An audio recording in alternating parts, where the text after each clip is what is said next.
கவலை நிறைந்து கலங்கி போயிருக்கிறீங்க. நான் மேல ஒரு ஸ்கிரீன்ல பாருங்களேன், எத்தனை காட்டு எருமைகள் இந்த இடத்துல வாழ்ந்து கொண்டிருக்கும் பாருங்க. இதுகளையும் ஆண்டவர் போஷிக்கத்தானே செய்யறாரு. இதுகளுடைய தேவை என்னவென்று அவருக்கு தெரியுமில்ல. இந்த உஷ்ண நேரங்கள்ல தன் சரீர ஹீட் ஆகும் சொல்றது, இந்த ஜீவன்களுக்கு உண்டான காரியத்தை முன்கூட்டி அந்த தண்ணீரையும் படைச்சிருக்காரு பாருங்க ஆண்டவர்.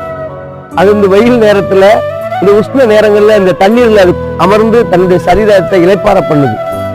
அப்படின்னா உங்க சரீரத்துக்கு என்ன தேவை என்று, உங்க வாழ்க்கைக்கு என்ன தேவை என்று அவருக்கு தெரியும். அதை முன்கூட்டியே ஆயத்தப்படுத்தி வச்சிருக்கிறார். கவலைப்படாதீங்க. கவலைப்படுறதுனால ஒரு சரீர அளவை ஒரு மூலம் கூட்ட முடியாது.